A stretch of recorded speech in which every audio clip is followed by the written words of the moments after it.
we all have this potential for infinite growth.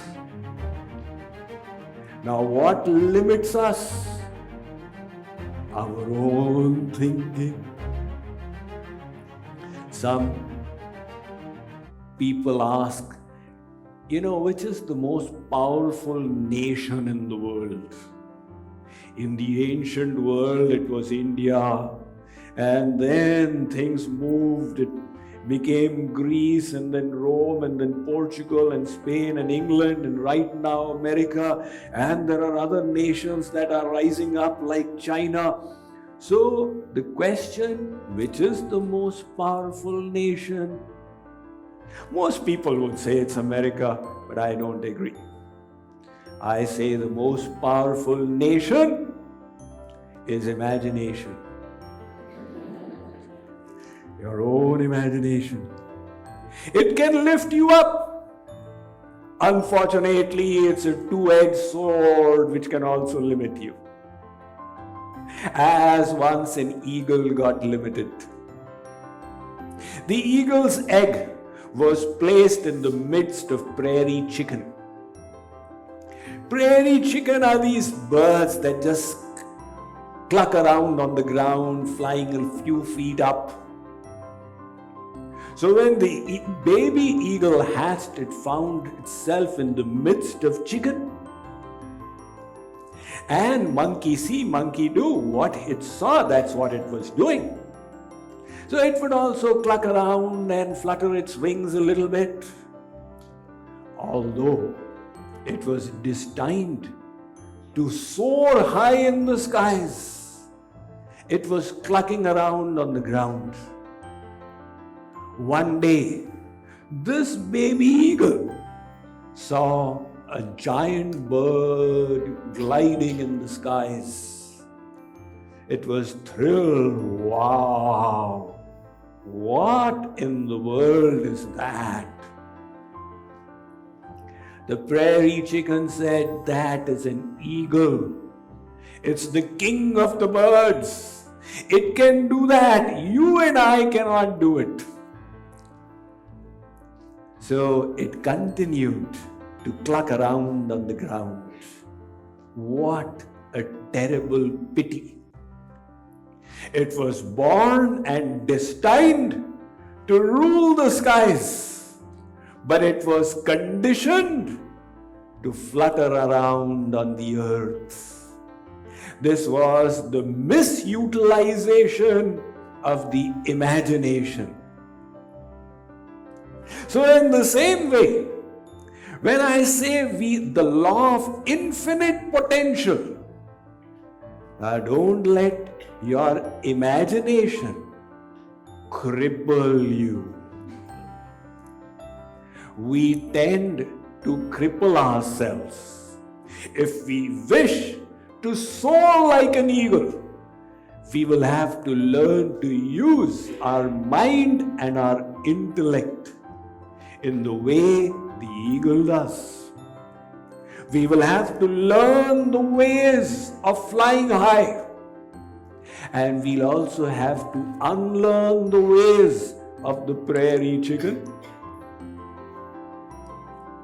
There is what I like to call the loser's limp. What is this loser's limp? It is the tendency to make excuses. Swamiji, those who succeed, they were born different. I'm not a born success. That's why I am the way I am. Now look, I have traveled the world and I have seen mothers giving birth to boys and girls, baby boys and baby girls. I have never come across mothers giving birth to doctors and engineers. But I have heard of doctors and engineers passing away, which means from birth to death, they did something that led to their success. I have also traveled worldwide, and every time I come across people who say, Swamiji, I'm a self-made man or a self-made woman. But I never come across anybody who says I'm a self-made failure. What do? They give excuses. You know, when I was growing up in India, when I was a schoolboy in middle school, India used to be the world champion in field hockey. Those were the days of Ajit Pal Singh and company. So we little children also used to play field hockey. Now imagine this scenario. There are two teams. Team A and Team B playing field hockey against each other. Team A is on the offensive. Their players are on the side of Team B, dribbling and passing. When one defender of Team B has got the ball and he is hit it hard, piercing through, and all of a sudden the ball is in the half of Team A with their players on this side. One of the forwards of Team B has grabbed the ball and is running with it rapidly towards an open goal with only the goalkeeper there. One defender of Team A is in hot pursuit. But after running for 20 yards, he realizes that there is no chance I can catch up with him. So he reduces speed and starts limping. So the spectators say, he could not catch up because he had a problem in his leg. It's all right. This is called the loser's limp. Don't you see it in the sports arena again and again? The loser's limp. I can't make it, chalo, never mind, start limping. So similarly, our mind creates all kinds of excuses. Now we need to know that these excuses are nothing more than the loser's limp, and we should inform our mind that we will have nothing to do with this.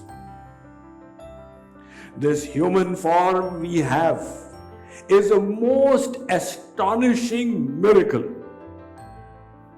There are so many species of life that you see around yourself. They are all conditioned by the programming of their genes. If you are up in Canada and the winter starts setting in, the birds will all start flying to the south. They will only fly south and nowhere else. You may request them humbly, my dear bird, please for my sake today you fly to the north. The bird is not able to speak, but it will refuse. It has got no options. But as humans, we have been blessed with the privilege of choice. You can move in any of the 10 directions, including north, south, east, west. That is the privilege of choice that God has blessed us with. And that same privilege of choice, when misutilized, is what cripples us, what retards our growth. And when I'm talking about growth, I'm talking about spiritual growth. The inner growth of the soul in this journey over lifetimes to the ultimate perfection. To become God-like.